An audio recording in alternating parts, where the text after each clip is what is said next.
Ladies and gentlemen, the President of the United States, Donald J. Trump.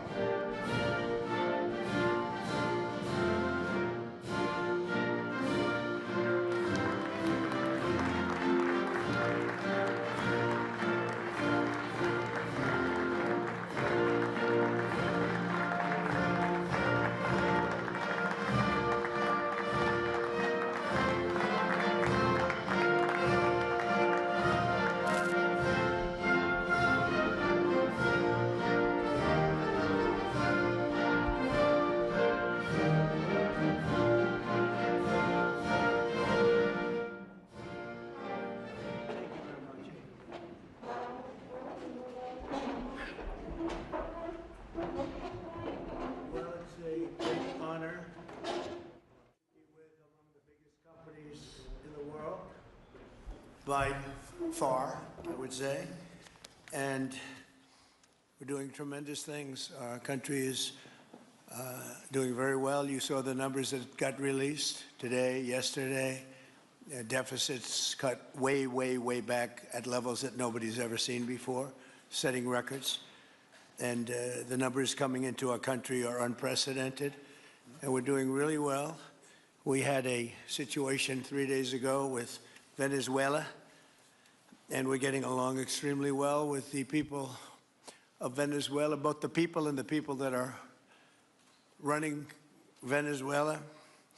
I just want to thank our military. What they've done is incredible. That was considered unprecedented, to go into a military fort with thousands of soldiers and others, and to come in with 152 planes going every which way, and very rapid speeds, and helicopters, and to come out with no deaths and the loss of no equipment. It was pretty amazing. Nobody's seen anything like it. I was called by the leaders of numerous countries. I won't go into which ones, but the biggest and the strongest, and they said that was very impressive. They're all impressed. But today I'm delighted to welcome almost 24 of the biggest and most respected oil and gas executives in the world to the White House. It's an honor to be with them. We have many others that were not able to get in. I said if we had a ballroom, we'd have over 1,000 people. Everybody wanted. I never knew your industry was that big. I never knew you had that many people in your industry. But here we are. And in fact, if you look, come to think of it, well, I got to look at this myself.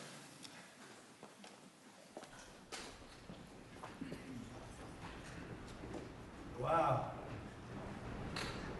What a view. This is the door to the ballroom.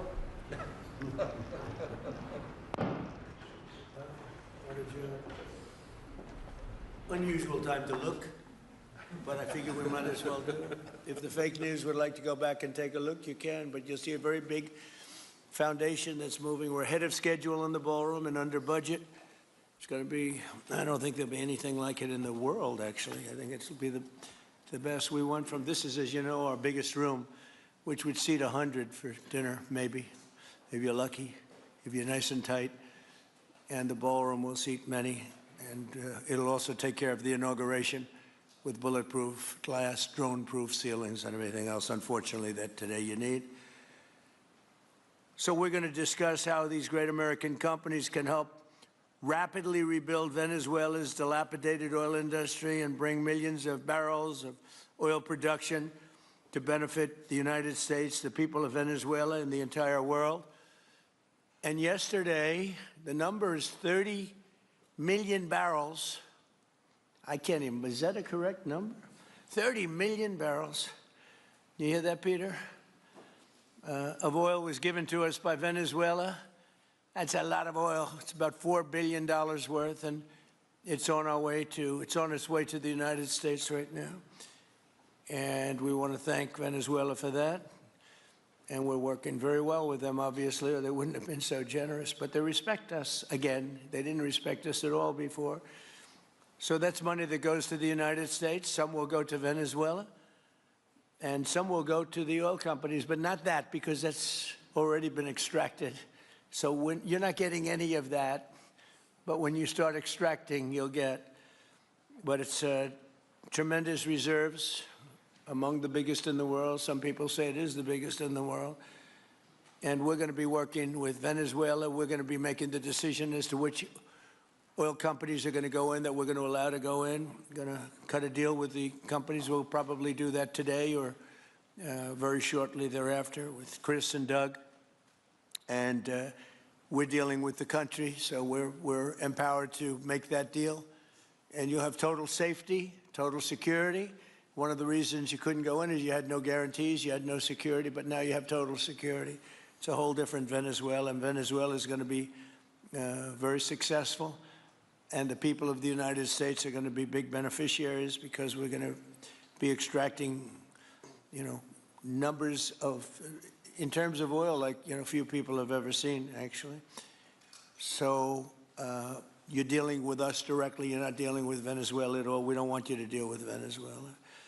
Let me thank Vice President J.D. Vance, who's doing a fantastic job. Secretary of State Marco Rubio, likewise a fantastic job. I have good people.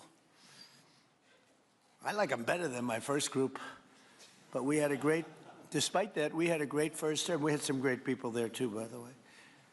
But we had a great first term. We had the greatest economy in the history of our country in the first term, but this is blowing it away. And you haven't seen anything yet. Everyone's been shocked by the numbers, 5.4% GDP. And that's despite the fact that we were badly hurt by the Democrat shutdown, of which they'd like to see if they could shut it down again. Secretary of the Interior, Doug Burgum, who's fantastic. Secretary of Energy, Chris Wright, recommended by Doug as being the greatest oil man anywhere in the world, because I wanted Doug for that job, energy, and Doug said, no, sir, there's a man named Chris Wright. I said, who the hell is Chris Wright? He said he's the most talented oil man anywhere in the world. I doubt you can get him, because typically oil men make a lot of money, and women. They make a lot of money, but Chris came. You took one of the greatest salary cuts probably in history, Chris, right? But he's a fantastic person, loves our country, and many other important members of this team. And I want to thank them for their efforts. As you know, last week, the United States Armed Forces performed one of the most spectacular military operations in American history, apprehending the outlaw dictator Nicolas Maduro for his crimes against the United States, crimes for which he has now been indicted and is in federal court awaiting trial. And he killed many people, millions of people, actually, and allowed jails, prisons, mental institutions, insane asylums, drug dealers, drug addicts to pour into our country totally unchecked because of Sleepy Joe Biden's policy of open borders, the stupidest thing I've ever seen. We're getting them all out. The departure of Maduro makes it possible an incredible future for both nations, Venezuela and the United States, in which we will more closely integrate the economies of two major energy powers in the Western Hemisphere. Energy coming out of Venezuela was very small. One of the things the United States gets out of this will be even lower energy prices. We have people now getting gasoline for $1.99, $1.96, $1.95, $1.92 yesterday, somebody. And it used to be $3.50, $4, $5 a gallon. Think of that, $1.99. Decades ago, the United States built Venezuela's oil industry at tremendous expense with American skill, technology, know-how, and dollars. But those assets were stolen from us, and we had presidents who did nothing about it. This president is much different than your other presidents. They did nothing about it. They stole it. Some of the people in this room were a little bit younger when that happened, but not that much younger. It wasn't that long ago. But they stole our assets like we were babies, and the United States did absolutely nothing about it. So now we're doing everything about it. Now we're doing 500% about it, but it's a long time after the act took place. So they stole from us, and it was taken by socialists and communists at the time, and Venezuela was going bad, really bad. And as much oil as they have, they're producing almost nothing, which is just a system. So we're really, if you look at it, we're taking back what was taken from us. They took our oil industry. We built that entire oil industry. Started a long time ago, but they took it, and they were very ungracious to this country, but now they're being very nice. American companies will have the opportunity to rebuild Venezuela's rotting energy infrastructure and eventually increase oil production to levels never, ever seen before. When you add Venezuela and the United States together, we have 55% of the oil in the world. The United States is #1. We have them drilling. Drill, baby, drill was my campaign. And Doug and Chris, I think we're setting records on drilling right now and taking oil without Venezuela. That's how we're getting the oil prices down. The plan is for them to spend, meaning our giant oil companies will be spending at least $100 billion of their money, not the government's money. They don't need government money. But they need government protection and need government security that when they spend all this money, it's going to be there so they get their money back and make a very nice return. The plan is for them to spend at least $100 billion to rebuild the capacity and the infrastructure necessary. Venezuela has also agreed that the United States will immediately begin refining and selling up to 50 million barrels of Venezuelan crude oil, which will continue indefinitely. We're all set to do it. We have the refining capacity. It was actually based very much on the Venezuelan oil, which is a heavy oil, very good oil, great oil. It's fantastic for certain things like asphalt roads, the best there is in the world for asphalt roads and other things. All of the companies here today are going to be treasured partners in bringing the nation of Venezuela back to life, restoring its economy, and generating great wealth for their companies and for their people, and also great wealth for the American people, and tremendous wealth for the companies that are going in. The companies that are going in, and if you don't want to go in, just let me know, because I got 25 people that aren't here today that are willing to take your place. So I just want to thank, these are people that I either know or I know of by reading lots of business magazines and journals and papers. These are the greatest oil people anywhere in the world. Harold Hamm, I see, is here. Harold, you know, there's a story about Harold Hamm that he could look at a piece of land, put a straw into the land, and oil pours out. Is that true about you? Whereas some of you guys have to invest hundreds of millions of dollars to find that oil, so we can't let that story be true. But they say Harold puts a straw into the land, and oil comes gushing out. So you're not a big R&D person, are you, huh? He's called Instinct for Oil. Now, he's got other problems, but we won't talk about those problems. But he's been a great supporter of mine for a long time, haven't you, Harold? So congratulations. But we have, and I think Harold would agree, we have the greatest oil men and women anywhere in the world sitting in this room right now. And we have a lot of people that will be back to see us sometime next week. We're going to have another meeting for another group. But we're going to do this very quickly. We can have this done almost immediately. So I'd like to thank you all for being here. I'd like to invite Vice President Vance to say a few words, followed by Secretaries Rubio, Burgum, and Wright. And then we'll have a few words from representatives that are here and to discuss their ideas, a couple of them. We have Chevron, which has been, where's Chevron? Where are you? Far right. No, I thought you'd have a better location. You were the only one that was there for all that. I used to call you and say, what the hell is going on with Venezuela? He stuck it out. I don't know if you made money or not, but you stuck it out. I got to give you a lot of credit for that. Mark Nelson, thank you very much. Exxon CEO Darren Woods. Darren, thank you very much. How's Exxon doing? Okay? All right. They'll do a lot better now, won't they, huh? Exxon's been amazing. It's been an amazing company. And ConocoPhillips CEO Ryan Lance, thank you very much. So you guys could say something, and then we'll take some questions from the press. And if anybody else would like to speak, we'll have you speak.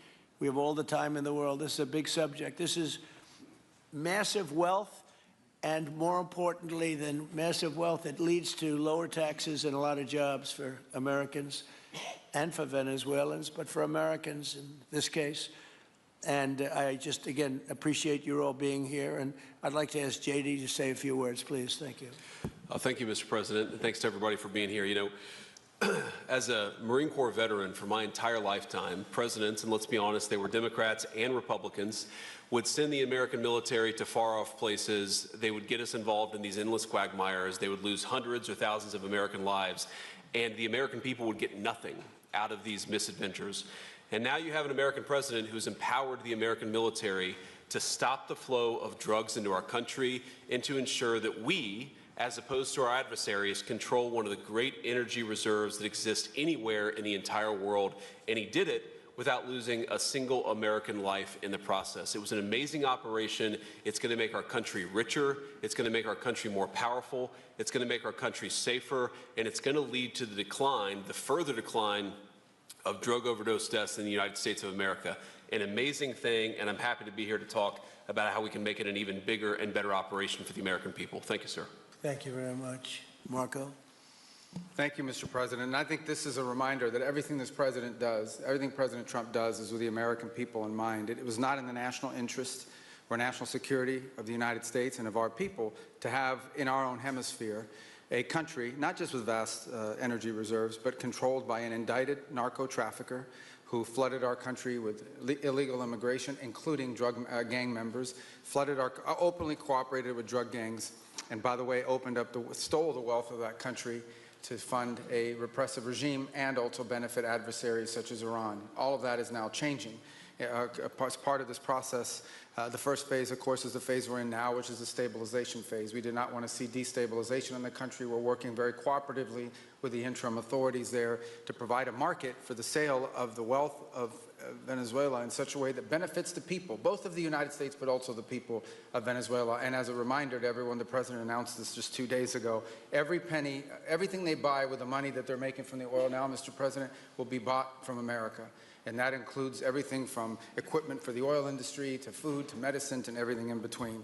The second will be a phase of recovery, and then some of these phases will interlap, and that is to have a normal economy again where the money goes to the benefit of people, not the benefit of our adversaries or the benefit of elements in that country and around the world that are against our interests, at the same time as a process of reconciliation has to happen internally among the different sectors of society and politics and the like. And finally, the third phase, which is the most important of the three, is when the country fully transitions into a normal country that we have strong economic and diplomatic and relations with, that is friendly towards the United States, that's not a foothold for our adversaries, that serves our interests, but also the interests of the people. It'll be a country that is wealthy, a country that is prosperous for the people, not for a handful of criminals, but also a country that is supportive of our interests in the region and throughout the world. And we thank you, Mr. President, and the team you've assembled that have brought us to this point. A lot of work remains, important work, but this is historic. Okay. Thank you very much. Doug? Well, Mr. President, I want to thank you for your leadership, not just as President, but as Commander-in-Chief. The boldness, the execution, the breathtakingly precise work that you've delivered both in Iran back in June and here has changed the field for the whole world. And you always ran about the idea of peace and prosperity. And in Venezuela, as you know, this was a playground for every bad actor in the world. We had Russians, Iran, terror groups, all of them profiting from this criminal organization that was pretending to run the country. That makes America safer.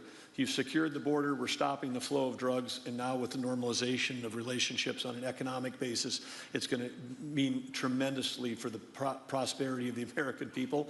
So I just want to say again, congratulations to you and to the entire leadership team. It's been an amazing, historic week on the scale of things that we haven't seen perhaps for 125 years in terms of the U.S. Exerting its influence over Latin America in a way that's going to make a change for generations. And on behalf of all the oil executives that are here today, Chris and I want to say thank you to all of you. It's your technology, your innovation that has put America in the place where today we are the most energy dominant country in the world. And that position is what's allowed us to take the action that we're taking with statecraft, with military action. None of that would happen if we were dependent on everybody else for energy. So you're a big part of the reason that we're able to move the way we are today, and we're grateful that you're here to be part of the solution going forward. Thank you, Doug, and you are doing a fantastic job, and we appreciate it. Everybody appreciates it. They know who's doing well. Chris Wright? Thank you, Mr. President. Yeah, what we've seen in the last week is leadership matters and credibility matters. Venezuelan oil has been sanctioned for many years, and the oil just flew, those sanctions were not enforced. That oil just floated out to trafficked by bad actors of the world. The resources weren't gone to a central place. The corruption and decline of Venezuela has been a crisis for the people of Venezuela, and as Secretary Rubio said, massive spillover effects in the United States, in crime, in drugs, in kidnappings, and in taking a huge resource base and making it not exploited, not developed. The whole world is a poorer, less opportunity-rich place because of that. When you have materials underground, they've been underground for 1 million years.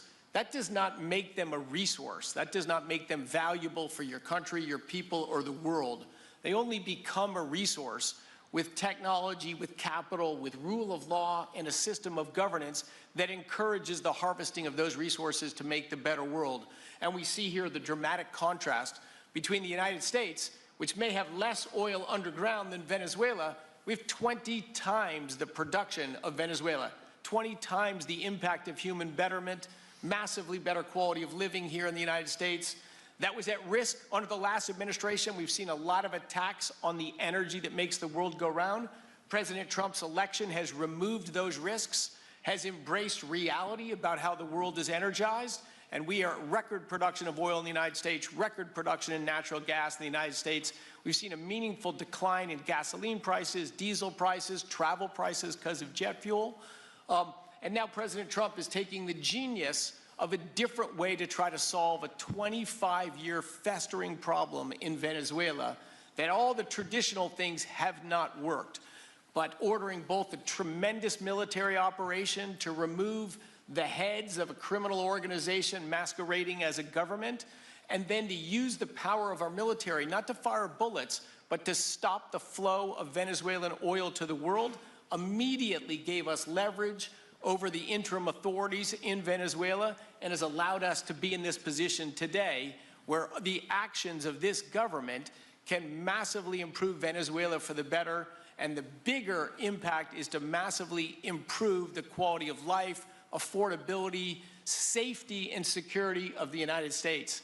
Very proud to be here. And we'll turn it over to Mark Nelson, who's the vice chairman of Chevron. Chevron has been in Venezuela for over 100 years, continuously. Mike Wirth, the CEO, had a knee replacement recently. He's not here. Mark is a tremendous leader in our industry, and I'll turn it over to him. Thank you, Secretary Wright. Again, I'll send Mike Wirth's regrets. He really wanted to be here, Mr. President. Great guy. On his behalf, I have 3 very quick thank yous and an assurance I'd like to provide you all.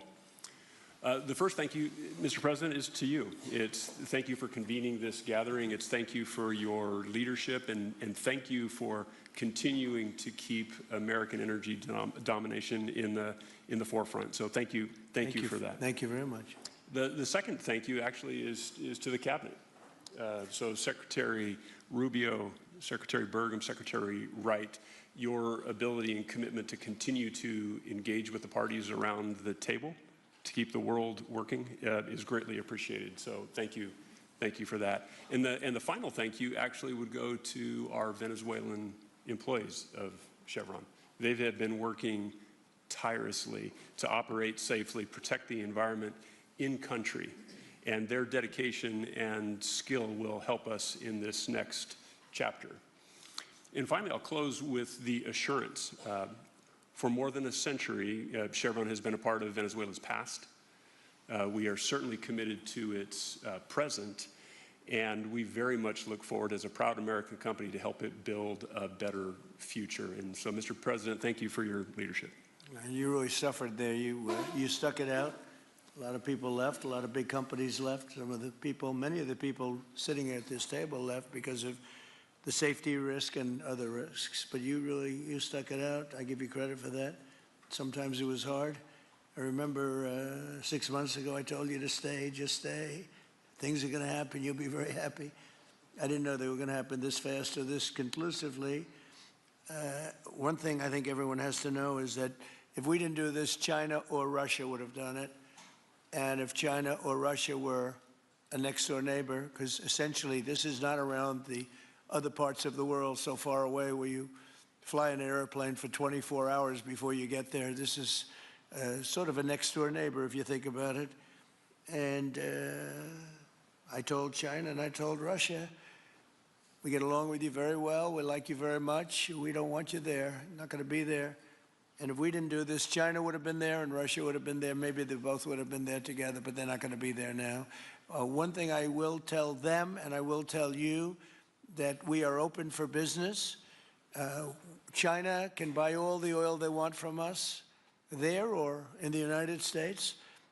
Russia can get all the oil they need from us, and they do like oil, even though they produce a lot of it. But China and Russia and everybody else is able to go, and we'll be open for business almost immediately. I have a feeling the $100 million will be spent $100 billion will be spent very, very rapidly by these very big, powerful, and rich companies, and I think they're going to be able to rebuild the infrastructure. And I hope it's going to be brand new as opposed to a rehab, because I know the tremendous difference between the new and the not so new in your industry. The new is much more beautiful, much better in every way, and actually much smaller. It's like everything else, gets smaller and stronger. It's a combination of smaller, better, and stronger. So I hope you're going to build all brand new stuff, rip out the old crap that's been there for so many years, and do it the right way. You're going to be there a long time if we make a deal. If we make a deal, you're going to be there a long time. If we don't make a deal, you won't be there at all. It's, sort of interesting. But again, China and Russia would have been there if we didn't do this. And the other thing, people ask about the second wave. I don't think it's going to be necessary. We have an armada, a giant armada like nobody's ever seen in that part of the world. And it's stationed off the coast. And we are getting along so well with the people that are involved in representing Venezuela that I don't think we're going to have any I don't think it's going to be necessary to do the second wave. We were planning on a second wave, but the first wave was so powerful and so good and so strong. And frankly, the people in the country, they did the right thing. They were smart. They did the right thing. They didn't want to go through a second wave. But we've got a tremendous number of the most powerful ships in the world right there. I don't think we're going to have to use that. I'm happy to say that. I don't think we're going to have to use that at all. If I could ask Chevron, you did a great job. I want to thank you. And ExxonMobil, if you would say a few words, and then followed by Conoco, great companies, massive companies, great companies. Exxon, please. Sure. Thank you, Mr. President. I appreciate the invitation and the opportunity, frankly, for the entire industry to show up and provide a perspective. Frankly, we've been kind of unresponsive to the press regarding Venezuela. But I guess today's the opportunity to address the press directly with respect to a number of questions that have been asked of ExxonMobil. First and foremost, obviously, is the interest that we have in Venezuela. And I think, the way I would position that, I think one of the reasons why we see many of the industry players here is we're in a depletion business for a product that is in great demand and will be in demand for many, many, many decades to come. And as a depletion business, the biggest challenge we have is finding resources. There's an opportunity in Venezuela with all the resources there. Is we don't have that challenge of finding. We have the challenge of developing those resources. So I think it's in the best interest of these companies and, frankly, society as a whole for the industry to be interested in understanding what the opportunity here represents. I'll just share a philosophy that ExxonMobil has when we enter countries, because we do business all around the world in a number of different regimes. We take a very long-term perspective. The investments that we make span decades and decades, so we do not go into any opportunity with a short-term mindset. And there's a value proposition that we have to meet. It has to be a win-win-win proposition. Obviously, it has to be a win for the company and our shareholders and to generate a return for the investments that we make. has to be a win for the government. The resources are an important source of revenue that helps support the people of the places that we do business. And it has to be a win for the people. We have to be wanted there and to be a good neighbor. And those three things ensure a stable, long-term platform for the large investments that we make for the long term. With respect to Venezuela in particular, we have a very long history in Venezuela. In fact, we first got into Venezuela back in the 1940s. We've had our assets seized there twice. And so you can imagine to re-enter a third time would require some pretty significant changes from what we've historically seen here and what is currently the state. If we look at the legal and commercial constructs and frameworks in place today in Venezuela, today it's uninvestable. And so significant changes have to be made to those commercial frameworks, the legal system. There has to be durable investment protections, and there has to be a change to the hydrocarbon laws in the country. We're confident that with this administration and President Trump working hand in hand with the Venezuelan government, that those changes can be put in place. And with respect to the Venezuelan government, that perspective we don't have a view on. We haven't talked to the Venezuelan government, and obviously we have yet to assess the people's perspective with respect to ExxonMobil entering the country. In the short term, there are things that can be done while these longer-term issues are being worked. For us, we haven't been in the country for almost 20 years. We think it's absolutely critical in the short term that we get a technical team in place to assess the current state of the industry and the assets, to understand what would be involved to help the people of Venezuela get production back on the market. With the invitation of the Venezuelan government and with appropriate security guarantees, we are ready to put a team on the ground there. We also have a integrated set of capabilities from production to refining to trading, and I think we can be of assistance to getting the Venezuelan crude to market and realizing a market price to help, again, with the financial situation in Venezuela. So those are my short-term perspective that I have. I'd say maybe close with a thank you, Mr. President, for the work that you've done to secure not only the national security, but the energy security of the region. And then thank you, Secretary Rubio, Secretary Wright, Secretary Burgum, for your leadership in this matter. Thank you. How long would it take you, Darren, as Exxon to, if we make a deal, how long would it take you to get in there and get started? Well, the first step, this technical team, as I talked with Secretary Wright earlier this week, we started from the beginning to put the team together so that if and when it was needed, we could hit the ground almost immediately. So we can hit the ground within the next couple of weeks, start the assessment. And then from there, we need to understand. That's what we want. We want speed and quality. That's what we want. Thank you, Darren. And Conoco, Ryan? Thank you, Mr. President. Appreciate the opportunity to be here, too. And you've assembled a great team. And our congratulations as well for removing one of the terrible people in the world and bringing them to justice. It was quite amazing. I think you've given hope to the people of Venezuela again, which I think is quite remarkable. And we've been on the other end of that despot regime a long time. Our assets were expropriated. I had a little bit more hair when that happened. And, you know, I think we're the largest non-sovereign credit holder in Venezuela today. So we're in a bit of a different situation, but I think your big and bold idea to use energy commerce instead of conflict is something that could make a real big difference in Venezuela. And our company certainly stands ready to help in that endeavor. Encourage you to continue to think bigger and even bolder. And we've had some discussions with your energy team about that as well. As we think about the other people that need to be in this room and in this discussion are the banks, and including probably the Exim Bank, as we think about how the debt needs to be restructured and the financing to deliver the billions of dollars that are required to restore their energy infrastructure.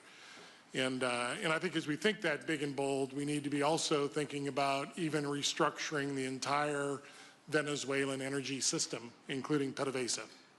And I think if we can do that and think bold, there's an opportunity to be quick, fast, and restore the quality of what's happened in Venezuela, or what's been lost in Venezuela over the course of the last 25 years. So thank you for this opportunity. Well, thank you very much, and you'll get a lot of your money back. We're going to start with an even plate, though. We're not going to look at what people lost in the past, because that was their fault. That was a different president. You're going to make a lot of money, but we're not going to go back. You left a lot of money behind, I guess, huh? What number? 12 billion. How much? 12 billion? Well, it's a good write-off. It's already been written off. It's been written. All right, thank you. You'll make it back one way or the other. You're all going to do very well. I think really very well. Marco just gave me a note. Go back to Chevron. They want to discuss something. Go ahead. I'm going back to Chevron, Marco. Thank you, Marco.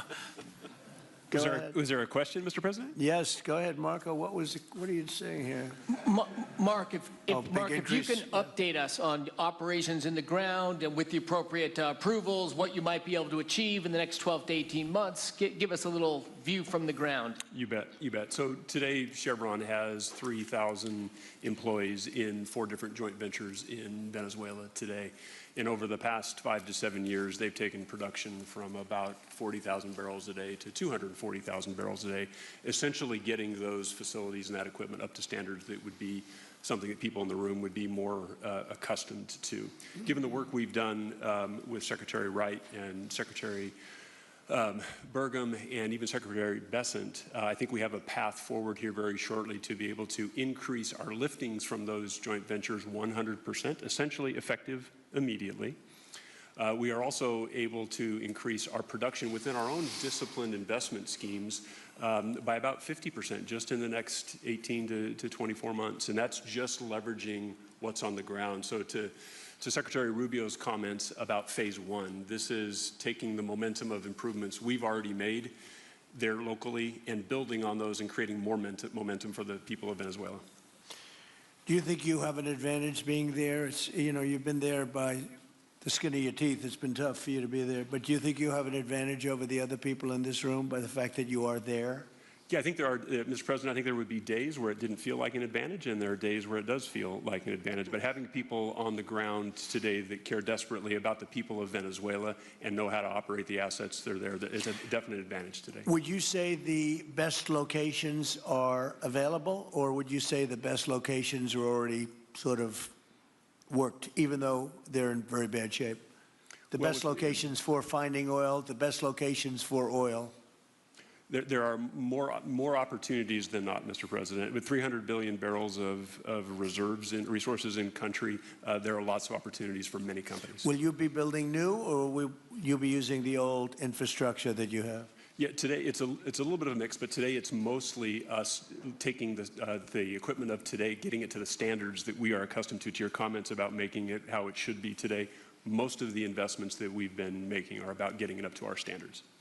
Well, I think you're going to make an investment, but you're going to get your money back very quickly, and that's part of our thing. We're going to have you get your money back fast, and then you'll give a lot to Venezuela and to the United States after that. Okay, so you'll be in good shape. Could I ask Harold Hamm to say a few words? He's been a friend of mine for a long time. Very amazing man, actually, amazing energy person. Well, thank you, Mr. President. It's good to be here with so many dignified people. And this effort particularly, and thank you for your effort for what you've done here, taking this despot out of that area. And the world dealt with him way too long. Certainly our industry knows that this is a real jewel that can be developed for the people of Venezuela and also benefit the world. And like Secretary Wright said, it has not been done. That's not been done in the past, and they had a good chance at it. Brought someone in that totally took it down, as everybody knows here, and that was Chavez, and we know what happened to him finally. But that ruined the industry in Venezuela, and all of us know how that ended very well, very, very wrongly. So anyway, we're glad to see what's happened here and look forward for the opportunity for a lot of people in this room, but also for America and the country itself. Are you going to be involved in going in? Because, you know, he's in North Dakota and he's in Oklahoma and some incredible places. It's a little bit different, but there's no doubt about you won't have to worry about the straw too much here. You can just go at it. Are you going to be one of the participants? Well, certainly, you know, I'm an oil finder, like you said. You know, Barry Switzer, you know, told that story. The coach. And he's kind of exaggerated a little bit. It doesn't come out quite that easily usually. But anyway, great story. I love it. But I love Barry. Barry's the one that told me this. Yeah, he's a champion, you know, in a lot of ways. So love that story. Certainly, it excites me as an explorationist. You know, everybody has that in their blood, and you know, it is a very exciting country and a lot of reserves. And so it's got its challenges, and the industry knows how to handle that. And like Darren said, you know, you go into your eyes open and do the best you can with the team you got. So Well, you're going to have you. something that they never had really here is tremendous security. You're going to be very secure, very safe, physically safe in addition to financially safe. So it's good to see you, Harold. Thank you very much. Does anybody have anything to say before we get to the press? What does Cuba have to do to avoid the same fate as Venezuela? What does Cuba have to Well, Cuba's in bad shape. Cuba relied on Venezuela for oil and for money. And nobody really knows what's going to happen with Cuba. They're doing very poorly. They're really third world all the way. And we have a lot of great Cuban Americans. And I would say Marco fits very solidly into that category. And I might ask you to say a few words about, we were discussing it before, Cuba is a very different, they don't have energy, they don't have oil, but they would live off of the oil from Venezuela. And what they do have is very strong people and very powerful people militarily, and they would protect the people running Venezuela, and they would take in a lot of money from Venezuela. Now they don't have that. They won't be taking in any money. So, Marco, what do you think? Well, I mean, the fundamental problem in Cuba is that it's run by incompetent people that don't know what an economy looks like, much less a functioning one. They've made a choice, and that is they would rather have political control over their people than they would to have an economy that functions. And they've gotten away with it for 60-something years because they've had donors, the Soviet Union, and now most recently Venezuela. But that's now gone. So the people in control in Cuba have a choice to make. They can either have a real country with a real economy where their people can prosper, or they can continue with their failing dictatorship that's going to lead to systemic and societal collapse. So it's a very stark and dramatic choice, and it's one we hope to make the right one. We don't have an interest in a destabilized Cuba, but that would be their fault because they refuse to allow the people of Cuba to have either economic or political freedom for that matter. And you have a lot of people in this country that want to go back to Cuba and help Cuba. A lot of people have left, you know, they came in penniless, they didn't have anything, and they've become very rich people in our country, and they want to very much go back and help Cuba. So that's something that Cuba has that a lot of other places don't have. Peter? President Trump, thank you. I do want to ask you about Minnesota, but first, just more on topic. President Zelensky said that he was watching with the rest of the world as you made this order to go and capture Nicolas Maduro. And he said, if that's how it works with dictators, then the United States knows what to do next. It sounds like he wants you to go and capture Vladimir Putin. Would you ever order a mission to go and capture Vladimir Putin? Well, I don't think it's going to be necessary. I think we're going to have I've always had a great relationship with him. I'm very disappointed. I settled 8 wars. I thought this would be in the middle of the pack or maybe one of the easier ones. And I don't know if you know, Peter, the last month, they lost 31,000 people, many of them Russian soldiers, and the Russian economy is doing poorly.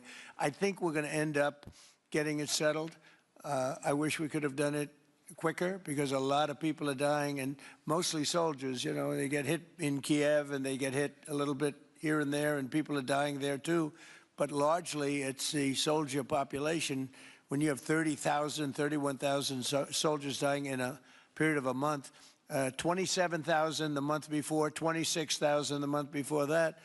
That's bad stuff. So, as you know, President Biden gave $350 billion to Ukraine to fight, and we would never get that back, although I did make a rare earth deal to get it back, so we will be getting it back, but shouldn't have done that. It was a bad thing to do. I will say that right now, because I was able to get NATO to up GDP from 2% to 5%, NATO's got a lot of money, and they're paying for everything. We're not losing any money. We're making a lot of money, I guess, if you think of it, because we're selling them military equipment. They're probably giving it to Ukraine. But we're selling them to NATO military equipment. We're getting full price and all of that. But that's not a big deal to me. What is a big deal is stopping a war where 30,000 people are being killed every single month. On Minnesota, the vice president yesterday suggested that Renee Good, who was killed by this ICE officer, was part of a broad left-wing network. What has your team told you about this broad left-wing network? Who is in charge of it? Who's part of it? What's it called? Well, I haven't seen the vice president's statement, but he's generally very accurate. I hate to say it. Look, I watched that yesterday, and there were a lot of different forms to it. But there was a woman screaming, shame, shame, shame, shame. She was a agitator, probably a paid agitator, but in my opinion, she was an agitator, a very high-level agitator, so professional. She wouldn't stop screaming. I said, this isn't a normal situation. This is a professional troublemaker, because you heard it and I had it. Now, I will say this. The news sort of turned her down, turned her off, because you're trying to watch. She was so loud and so crazy and just not normal. When somebody sees something like that, they don't go screaming and screaming and the same words. So I guess you could say professional, but I didn't think she did a very good job. You have agitators, and we will always be protecting ICE, and we're always going to be protecting our Border Patrol and our law enforcement. Yeah. Thank you, Mr. President. Mr. President, in your conversations with these oil executives today, did you provide any security guarantees so that they can do their work safely in Venezuela? Yeah. And separately, Mr. President, they will have those guarantees, yes. And separately, Mr. President, I'm curious in terms of the future of Venezuela. Do you see Venezuela, now led by Delcy Rodriguez, as an ally of the U.S.? Is that the way that you view that country right now? Well, right now they seem to be an ally, and I think it'll continue to be an ally, and we don't want to have Russia there. We don't want to have China there. And by the way, we don't want Russia or China going to Greenland, which if we don't take Greenland, you're going to have Russia or China as your next-door neighbor. That's not going to happen.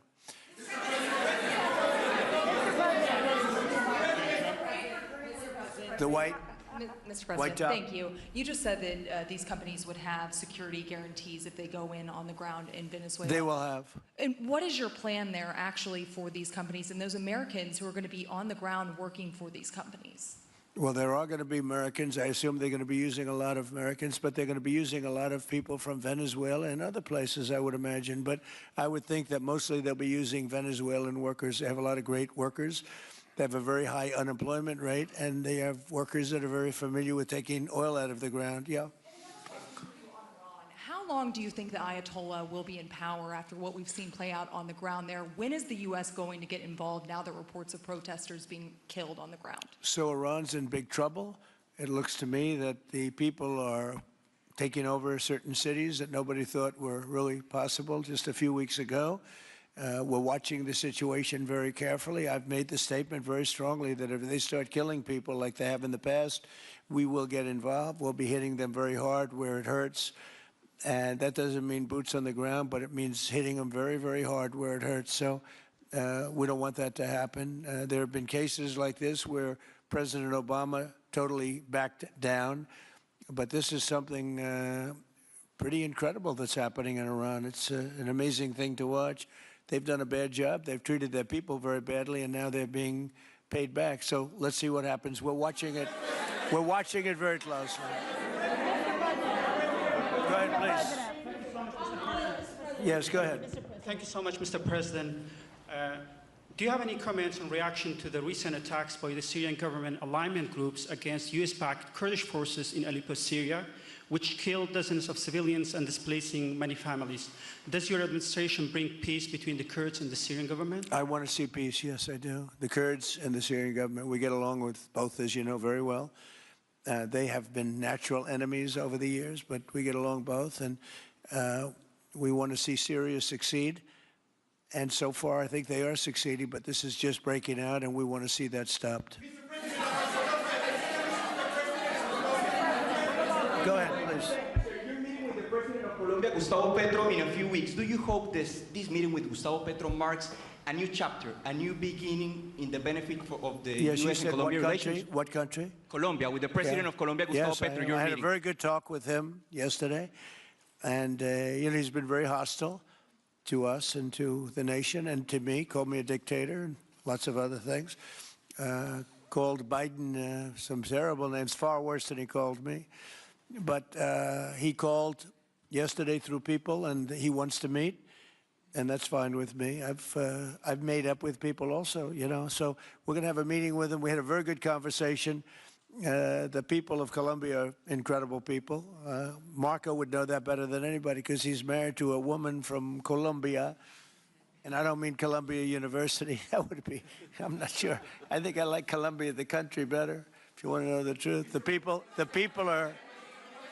hold it. The people are great people. I look forward to meeting with them. We're going to meet in the very near future. Would you meet the interim president of Venezuela here in the White House? Would you greet her to discuss the fate of the oil? Yeah, well, I'm going to meet a lot of people, and we're going to meet, you know, we meet a lot of people. When you end 8 wars, you get to know a lot of people, and I think it's very important. As an example, we have over $18 trillion. Think of it, $18 trillion coming into our country. A lot of that's coming in from foreign countries like Saudi Arabia and Qatar and UAE and others. And I get to meet a lot of people, but I will be meeting with various representatives of Venezuela, probably pretty soon. We haven't set that up. But the relationship that we have with the people that are currently running Venezuela is very good. We also have a young lady that received the Nobel Peace Prize. She's going to come in and pay her regards to our country, really, to me, but, you know, I'm a representative of the country, nothing else. And she's coming in sometime next week, I think Tuesday or Wednesday, and we'll see how that is. But no, we're dealing with the people from Venezuela. We're dealing with them very well. I think they've been very smart in the way they've dealt with us, frankly, because that whole place could have been obliterated with one more strike, and we didn't want to do that. Thank you so much. I have a question for you on Minneapolis, but on Venezuela and your meeting with Machado next week. If she gives you her Nobel Peace Prize, will that change your view about her running that country? Well, I have to speak to her. I mean, I'm going to have to speak to her. She might be involved in some aspect of it. I will have to speak to her. I think it's very nice that she wants to come in, and that's what I understand the reason is, because Norway is very embarrassed by what took place. I mean, they're getting decimated. Look, whether people like Trump or don't like Trump, I settled 8 wars, big ones, some going on for 36 years, 32 years, 31 years, 28 years, 25 years, some just getting ready to start, like India and Pakistan, where already 8 jets were shot out of the air, and I got it done in rapid order without nuclear weapons.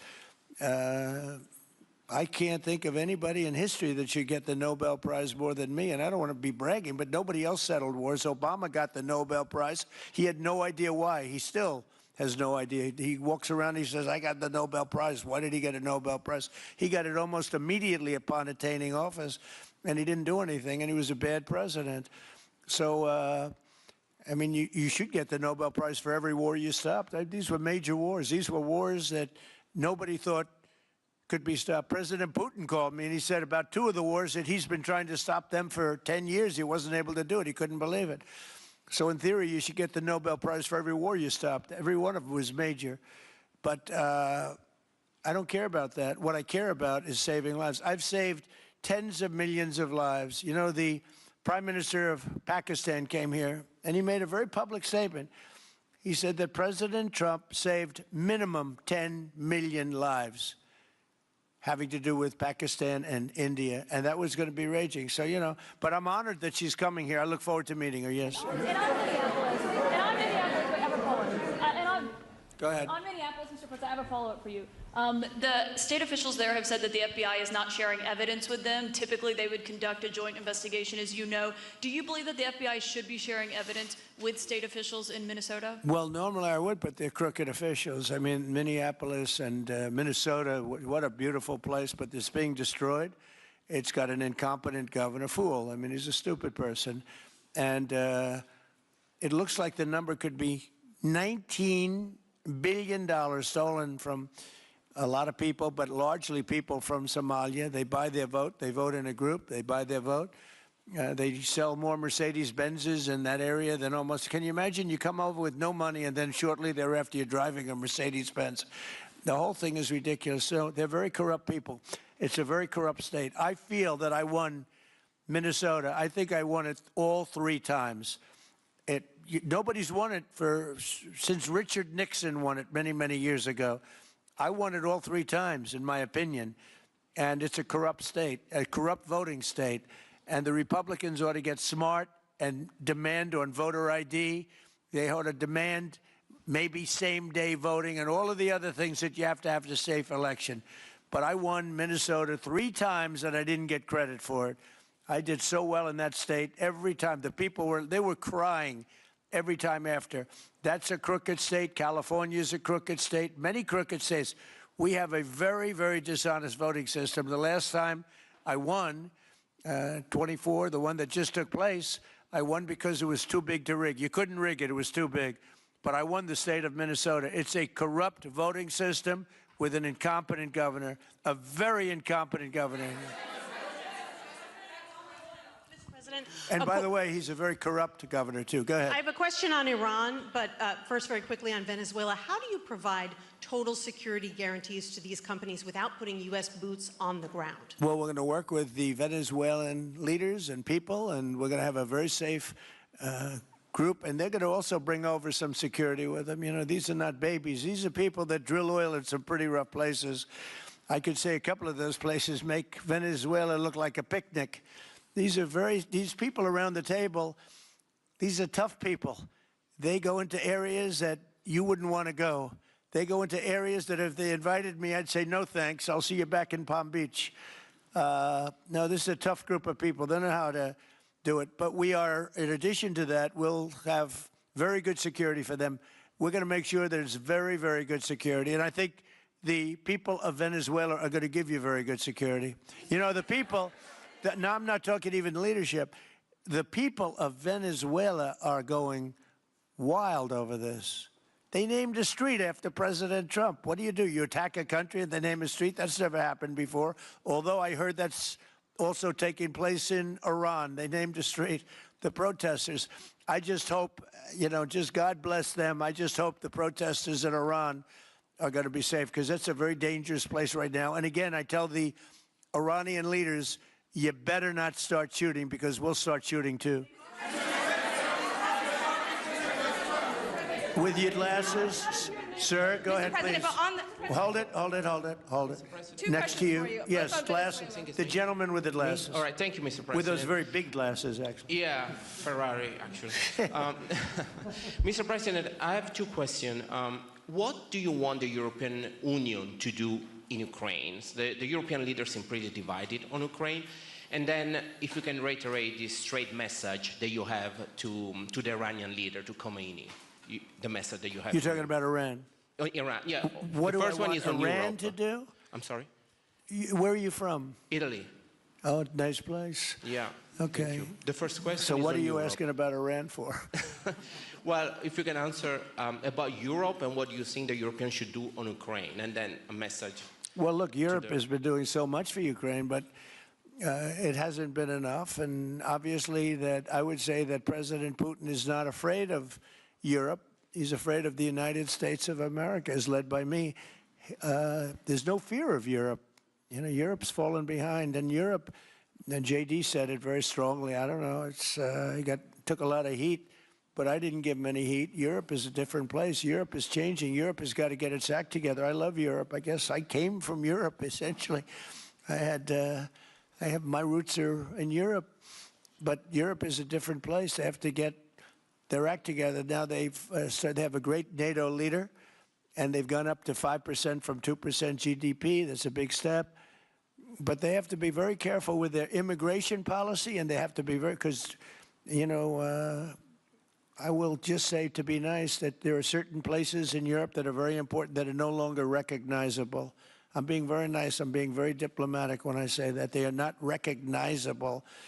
And they have to be careful on energy because they're putting windmills all over the place and losing a fortune. They're destroying their country. They're just destroying the beautiful landscapes, the beautiful everything. They're doing, and by the way, in case you people don't know, I'm not much of a windmill person. I can proudly say, Doug, that we have not approved one windmill since I've been in office, and we're going to keep it that way. My goal is to not let any windmill be built. They're losers. They lose money. They destroy your landscape. They kill your birds. They're all made in China. And all you have to do is, you know, just about all of the windmills are made in China, the structures. All you have to do is say to China, how many windmill areas do you have in China? So far, they're not able to find any. They use coal and they use oil and gas and some nuclear, not much, but they don't have windmills. They make them and sell them to suckers like Europe and suckers like the United States before. They are the worst form of energy, the most expensive form of energy, and in 8 years they're rotted out anyway. Go take a look at Palm Springs, California, and take a look at what that looks like. It looks like a junkyard of steel. So we don't approve, and I've told my people, we will not approve windmills. Maybe we get forced to do something because some stupid person in the Biden administration agreed to do something years ago. We will not approve any windmills in this country. Two questions. On Venezuela, is it ultimately more important to you to establish stability there or democracy there? Well, you're talking about maybe the same thing. I mean, you're talking about stability or democracy. I don't know. To me, it's almost the same thing. We want stability, but we do want democracy. Ultimately, it'll be democracy. Peter? I do have a policy question, President Trump, but I'm having a hard time seeing here. I see the American flag lapel pin. What is the other lapel pin on your Somebody gave me this. You know what that is? That's called a happy Trump. And considering the fact that I'm never happy, I'm never satisfied, I will never be satisfied until we make America great again, but we're getting pretty close, I'll tell you what. This is called a happy Trump. Somebody gave it to me, I put it on. Thank you, thank you. And the policy question. How much money are you thinking of giving people in Greenland to get them on board with a possible U.S. I'm not talking about money for Greenland yet. I might talk about that. But right now, we are going to do something on Greenland, whether they like it or not, because if we don't do it, Russia or China will take over Greenland, and we're not going to have Russia or China as a neighbor. Okay?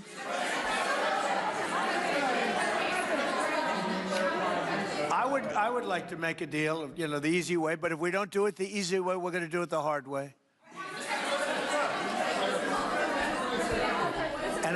And by the way, I'm a fan of Denmark too. I have to tell you, and you know, they've been very nice to me. I'm a big fan, but you know, the fact that they had a boat land there 500 years ago doesn't mean that they own the land. I'm sure we had lots of boats go there also, but we need that because if you take a look outside of Greenland right now, there are Russian destroyers, there are Chinese destroyers and bigger, there are Russian submarines all over the place. We're not going to have Russia or China occupy Greenland, and that's what they're going to do if we don't. So we're going to be doing something with Greenland, either the nice way or the more difficult way. Please, go ahead, ma'am. Mr. President, why is it so important to you to own it when you have a military presence there, which you could expand to affect security? Because when we own it, we defend it. You don't defend leases the same way. You have to own it. And, you know, with a nation, look at what happened with Obama, with that horrible deal they made with Iran. It was a short-term deal. It was like a 9-year deal. Countries can't make 9-year deals or even 100-year deals. Countries have to have ownership. And you defend ownership, you don't defend leases. And we'll have to defend Greenland. If we don't do it, China or Russia will. It's not going to happen. We are not going to have, and I like China, I like Russia, I love the people of China, I love the people of Russia. I get along very well with President Putin, but I'm very disappointed in him. I get along very well with President Xi. I'm going to go over to China in April, but I don't want them as a neighbor in Greenland. Not going to happen. And by the way, and NATO's got to understand that. I'm all for NATO. I saved NATO. If it weren't for me, you wouldn't have a NATO right now. But we're not going to allow Russia or China to occupy Greenland, and that's what's going to happen if we don't. Go ahead. On the economic report that came out today, Mr. President, one, can you respond to that? And two, It was an amazing report. The most amazing thing is government jobs are way down, and yet the unemployment or the employment numbers are very good. We've gotten rid of tremendous numbers of federal government jobs. Nobody's ever seen anything like it. And yet the employment numbers are very good. They're really getting better. But now we have all those people to work in the private sector for a lot more money. I think that's one of the very big things. The other thing is at 5.4%. And remember, this is after we had a shutdown. And that shutdown had an impact because the concept of the shutdown, even though it's before, people knew we were going to be shutting down. A lot of bad things happened. And by the way, on January 30th, you may have another shutdown. We'll see what happens. But I think the numbers, Caitlin, were really amazing. Look, to think about 5.4%, nobody thought that. They thought it was going to be 2%. And you know what it is? It's tariffs. And it's also November 5th. We had a great election, a great election. Our country was dead 1.5 years ago. And now we have the hottest country anywhere in the world. And I hope you guys were impressed. 5.4%. And we haven't even really transitioned yet. There's no reason it can't be much, much higher than that. Yeah.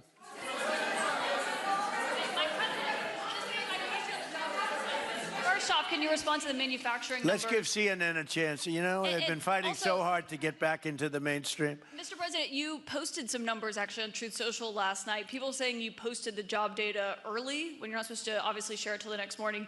Did you do that on purpose? No, I don't know. If they posted them, I said post them whenever you get a chance. I don't know. They gave me some numbers. When people give me things, I post them. But the numbers are amazing. Yeah, please. How does the administration plan to distribute the money from the Venezuela oil sales? Is it, obviously you say it's going to go into these controlled accounts. Yeah. Would it go back to Venezuela in a Yeah. direct payment? Is it going through these goods? How do you plan to do that? Well, And we then I have want a to make second sure question. that Venezuela can survive. You know, Venezuela needs money, and we're going to make sure that they get money, and we're going to get money, and the oil companies are going to make something for the work they do, and they're going to get back their money. We're devising a formula, but it won't be so much of a formula. It's going to be what they need. We're going to take care of what they need. There'll be plenty left over. We're going to have a lot of money left over. And the money left over is going to the United States of America, and the oil companies are going to be very happy. Yeah, please. Thank you, Mr. President. Would the administration offer a backstop to these oil companies for like financial guarantees, some sort of backstop, if the country did destabilize again? That's a very interesting question. Using the word backstop, I haven't heard that word in a long time. That was at the Wharton School of Finance I last heard. That's a good term. We ought to use it more often. I hope I don't have to give a backstop. Look, these are very smart people, the smartest people there are, not only in oil and business. These are the biggest companies in the world sitting around this table. They know the risks. I mean, there are risks. We're going to help them out. We're going to make it real easy. They're going to be there for a long time. We're going to be there together for a long, long time. And they're going to be taking the oil, and they're going to be bringing oil prices down. They're going to make a lot of money. They're going to get their money back. They're going to be safe. The people of Venezuela are going to be big beneficiaries, and the United States of America is going to be a big beneficiary for what we've done. And you know, one other thing I might say, it's also very big for national security because, again, just like Greenland, we can't have China or Russia occupy Greenland. We can't have China or Russia occupy Venezuela. And if we didn't do what we did, China or Russia would have been in Venezuela. I think I can, where's Mr. Chevron? So let me ask you, they would have been there if we didn't do this. Do you agree with that? They certainly have a lot of economic interests in country. There's absolutely no argument about that. They were trying to be there. I mean, you know, we had a Russia, I guess sort of I call it a semi-Russian ship yesterday that we took over, and Russia decided not to defend that ship against us. It's a big movement. The ship was loaded up with oil, and we took the oil, and it came out of that port. But Russia would be there or China would be there. And we want them to be there for a different reason. We want them, do you people agree? In particular, China, they need a lot of oil. Russia doesn't need so much, but Russia was there anyway. But I assume you agree that China would like to be doing a lot of business there by buying oil. And I want to just tell President Xi and President Putin, but more so in this case, President Xi, because they do need a lot of oil. And we are open for business in the United States, and we are open for business in Venezuela, right?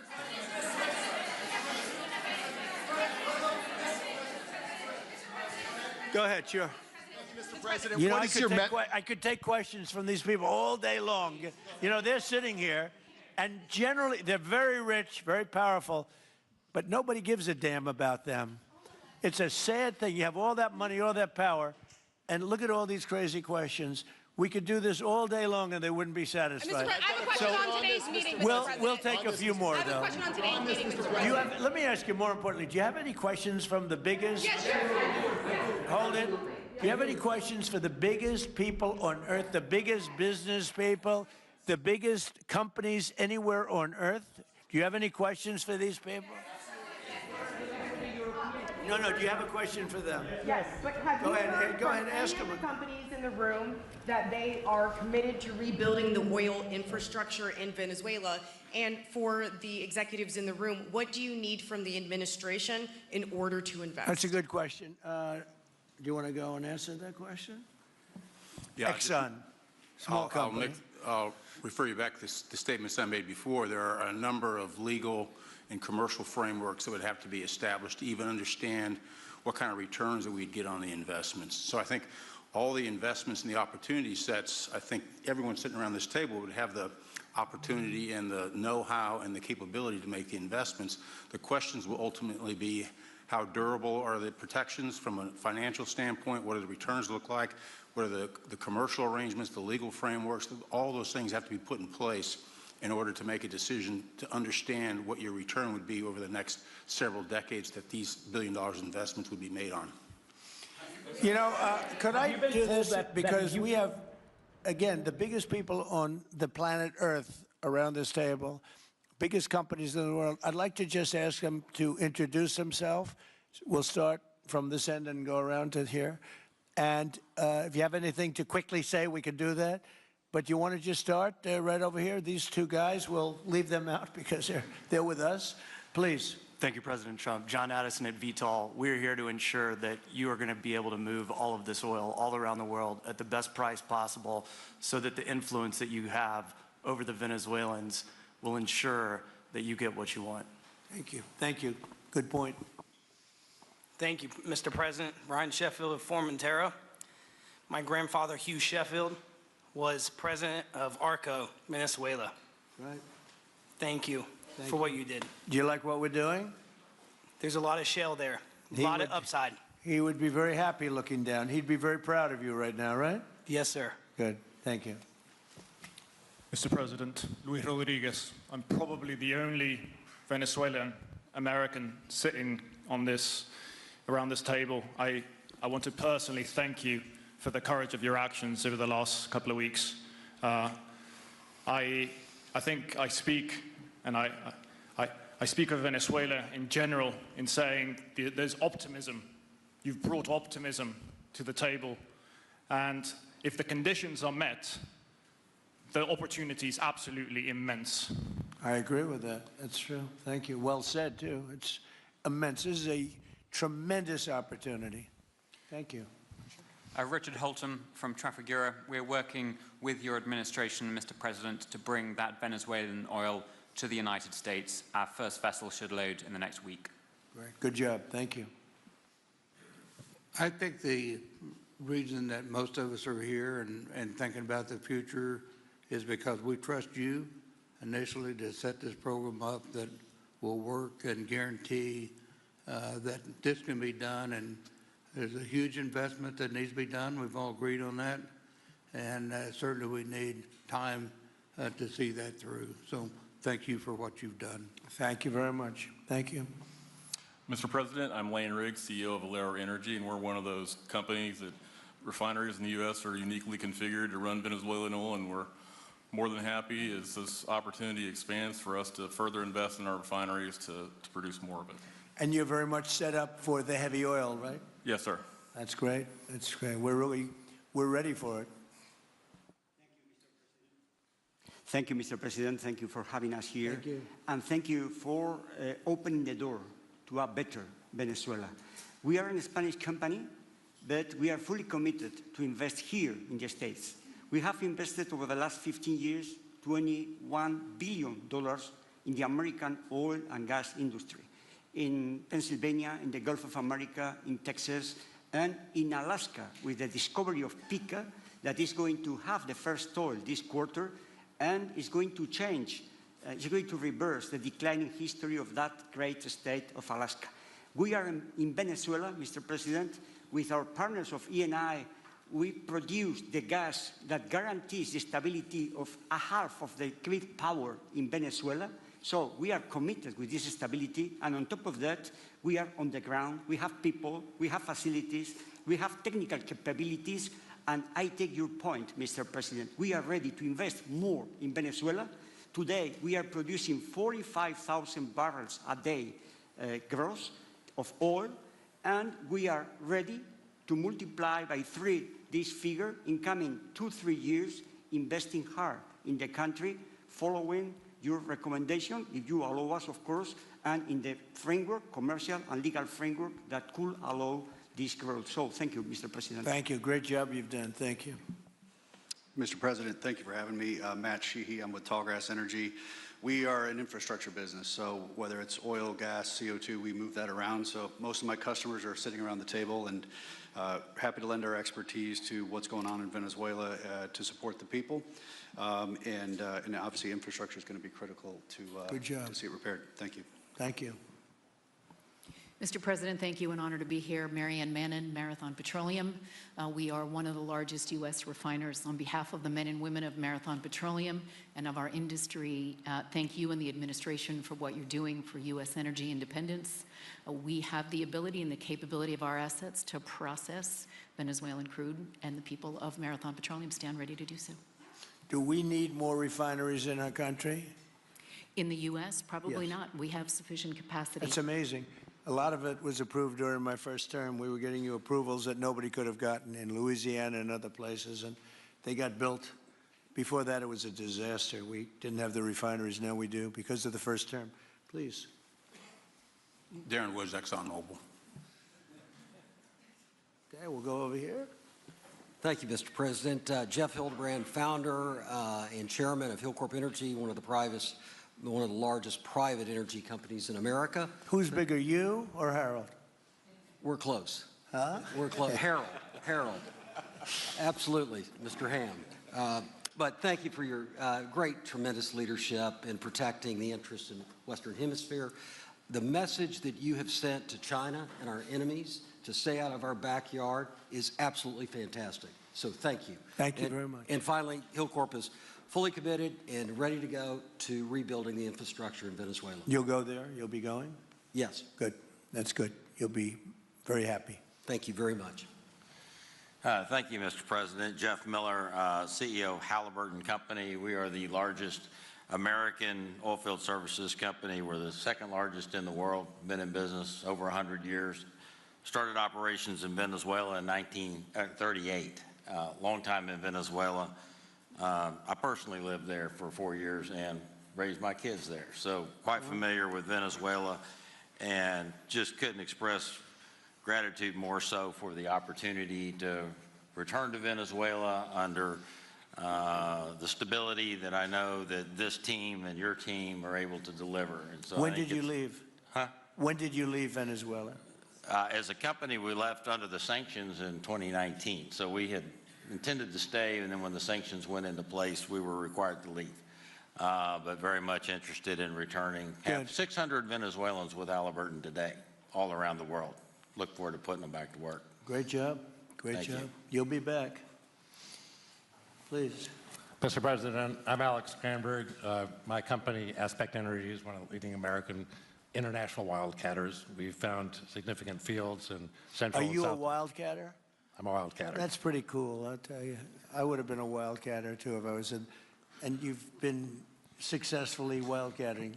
We've found significant fields in Central and South America, in the Middle East, and in Europe. We're a leading That's oil great. producer in Hungary. But probably the most pertinent example is what a wildcatter does is take on risk and try to reduce it, and then other people come in and put more capital in later, so we're kind of kickstarters in the oil industry. We went into Kurdistan very early on, back when people told us it wasn't safe and we shouldn't do it. We found a big field there, and it ultimately has got to be developed along with one of my colleagues here to be one of the big leading fields in Kurdistan. We think that Venezuela has a tremendous amount of opportunity. If you look at the reinvestment required, the investment required, people are talking about hundreds of billions of dollars. But if you put that in perspective, that's 1 million barrels a day for 15 years. It's $220 billion net cash flow. So what we really need to do is to be able to kickstart production and then reinvest and have the confidence to reinvest. And what you're doing by putting the United States in control of the cash flow coming out of the country, it gives companies like ours the confidence to say we can kickstart this production and then reinvest and reinvest. In Hungary, we've invested $1 billion in changing the trajectory of Hungarian oil production. We were only able to do that not because we could write $1 billion check, we're a smaller company, but because we reinvest all the cash flow back into new production. Good. Mark Good Nelson, job. Mark Nelson with Chevron again. Thank you, Mr. President. I'm Claudio Descalzi, and ICO, Italy. We started working in Venezuela in 1980. We have a lot of oil, but now just the gas is flowing because it's not under sanction. And as my colleague from Repsol said, we cover more than about 50% of the electricity in the country. So that is essential to avoid any kind of problem, social problem.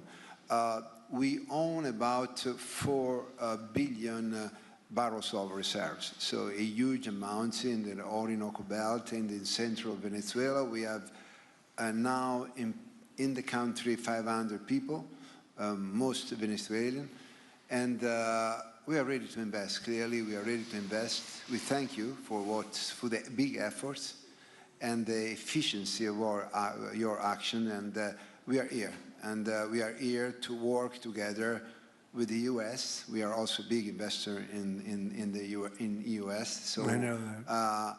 we thank you again, and we are there. And we are also ready to join with American companies in our assets to develop and go faster with good investors and good know-how from the U.S. company. Yeah. Thank you. You've done a great job. Thank you very much. Mr. President, Ross Perot, good to see you again.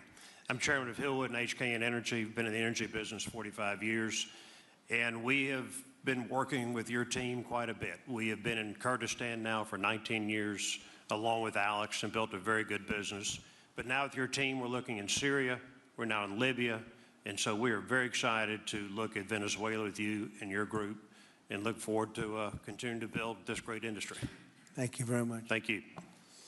Mr. President, thank you for having us here today. Wael Salwan from Shell. Of course, we have a huge presence here in the U.S., in the Gulf, as well as in Pennsylvania with a petrochemical facility, which I think we had the opportunity to host you at, as well as being one of the largest LNG off-takers of American LNG. We have been in Venezuela for a very long time. We actually drilled in 1914 the first well that discovered oil in Venezuela, and on the back of which the entire energy industry was established in Venezuela. When we left in the 1970s because of nationalization, we had 1 million barrels per day of production. But we have kept boots on the ground in Venezuela all this time, and we now have a few $1 billion worth of opportunities to invest in, subject to OFAC approval. So we are ready to go and looking forward to the investments in support of the Venezuelan people. That's great. Thank you very much. Thank you, Mr. President. Ben Marshall, the America's CEO for Vitol. Alongside Trafigura, we're very thankful to have worked with the government and the Venezuelans to be able to bring the crude oil to market at a market price as quickly as we can to help stabilize the country. Thank you. Thank you. Ryan Lance, ConocoPhillips. I'll defer to my colleagues. Thank you, Mr. President. Olivier Lepoche, CEO of SLB, or formerly known as Schlumberger, the largest global oilfield services. We have been in Venezuela since 1930. and we still operate. We operate today on the ground with in support of Chevron. We have ability to scale. We have 1,100 Venezuelans in the company, 2,000 additional that are calling us to go back to country and to go back to work. We're able to mobilize in the last 18 months 2 rigs and deliver 50 wells with success. So we're here. We have knowledge of the subsurface like nobody else has. We have boots on the ground, capacity on the ground, $700 million of equipment value on the ground in Venezuela, ready to mobilize for all of our partners, customers. So we are ready to scale fast, and we really want to thank the administration, Secretary Wright, Secretary Bergen, for the effort they are supporting and giving us to be successful on behalf of the Venezuelan oil and gas industry. Thank you very much. Thank you very much. Well, check this out. They say the very best for last. And I don't have that sexy accent like this guy next to me here. Mr. President, my name's Bill Armstrong of Armstrong Oil and Gas. I'm a private independent guy. And in real estate, you were a wildcatter. So wear that motto proudly.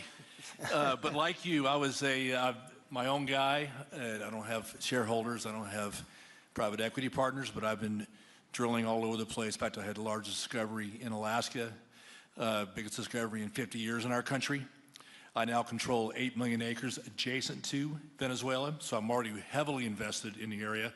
We share a 150-mile border with Venezuela in the countries of Aruba and Curacao, and we are ready to go to Venezuela. It is, in real estate terms, it is prime real estate, and it's kind of like West Palm about 50 years ago. Yeah. Very ripe. Yep, I agree with you. Thank you. Congratulations. Thank you. So I think what we're going to do is speak without the press to these gentlemen, see what kind of a deal we can make.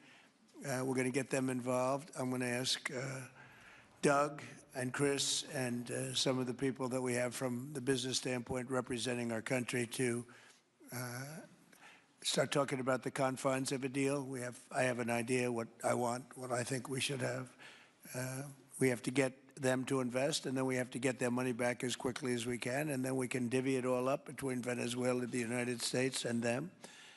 I think it's simple. I think the formula is simple. We start with a brand new plate, and it's going to be a tremendous success. I think it's going to be probably like few other things could ever be.